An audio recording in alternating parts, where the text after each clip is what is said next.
Now I want to take this opportunity to give you some advice. Over the course of your life, you will find that things are not always fair.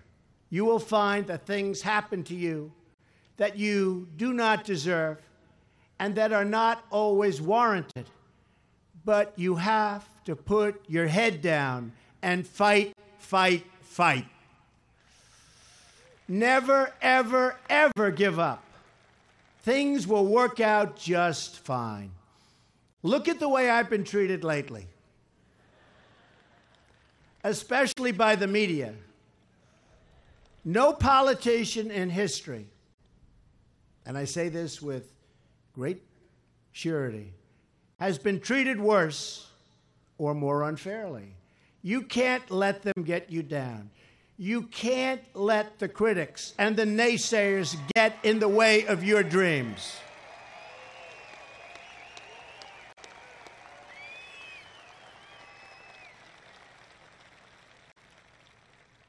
I guess that's why I won. Thank you. I guess that's why we won. Adversity makes you stronger. Don't give in, don't back down, and never stop doing what you know is right. Nothing worth doing ever, ever, ever came easy. And the more righteous your fight, the more opposition that you will face. I've accomplished a tremendous amount in a very short time as president. Jobs are pouring back into our country. A brand new Supreme Court justice who's going to be fantastic for 45 years. A historic investment in our military. Border crossings, thank you to our general, are down more than 70% in just a short period of time. A total record, by the way, by a lot.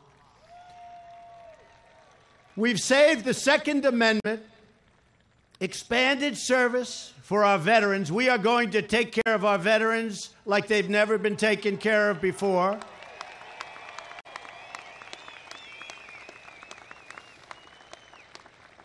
I've loosened up the strangling environmental chains wrapped around our country and our economy.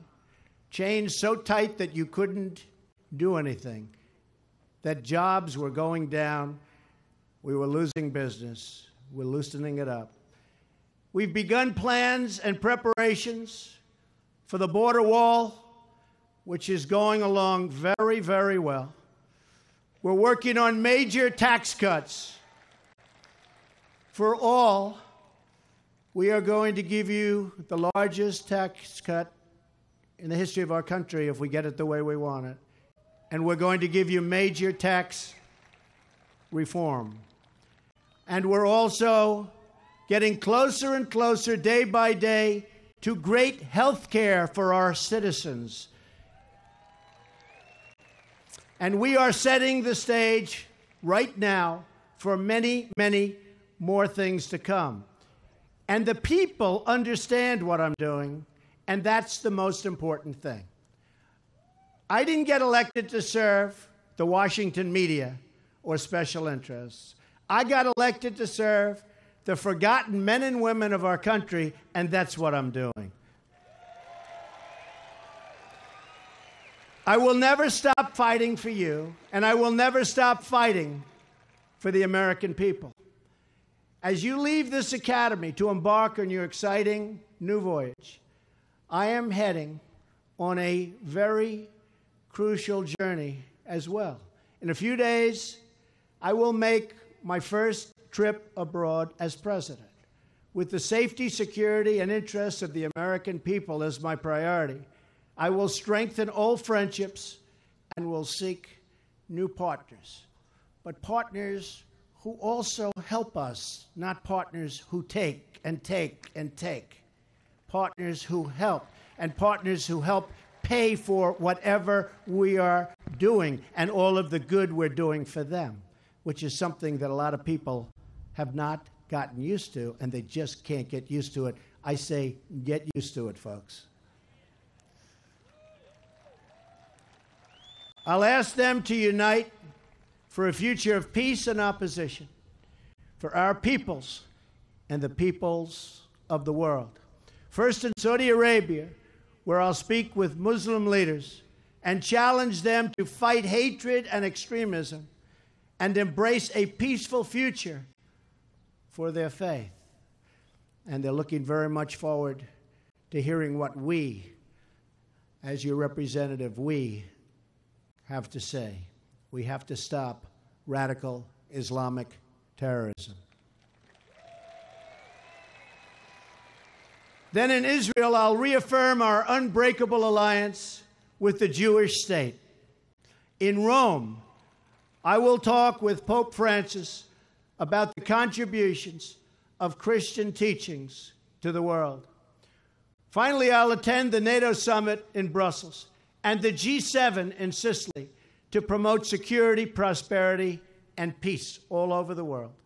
I'll meet scores of leaders and honor the holiest sites of these three great religions.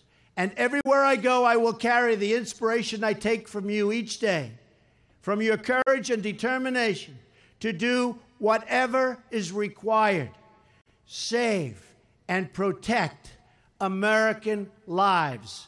Save and protect American lives. We want security. You're going to give us security.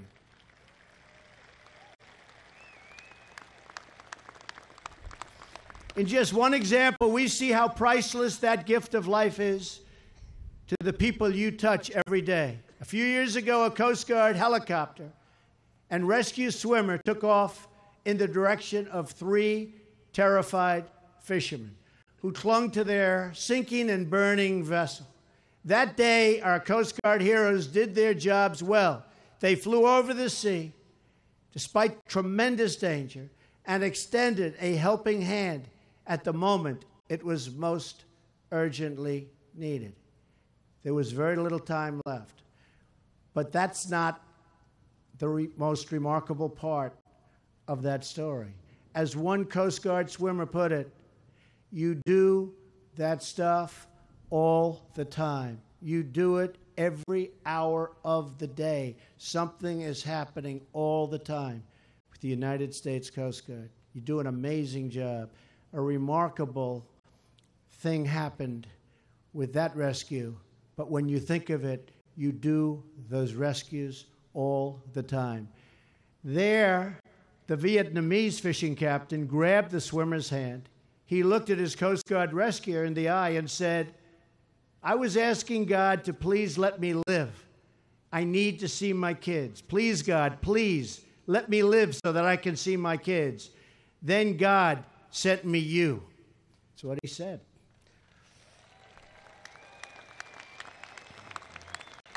To every new officer and to every new Coast Guard member here today, or out protecting life around the world on some of the roughest waters anywhere, you truly are doing God's work. What a grateful heart you must all have, because it is with my very grateful heart and America's cheers for the Coast Guard and America cheers for you often that we wish you good luck. As your Commander-in-Chief, I thank you, I salute you, and I once again congratulate the Coast Guard class of 2017. God bless you, God bless the Coast Guard, and God bless the United States of America. Thank you very much. Thank you. Thank you very much. Thank you, everybody. Great honor. Good luck. Enjoy your life.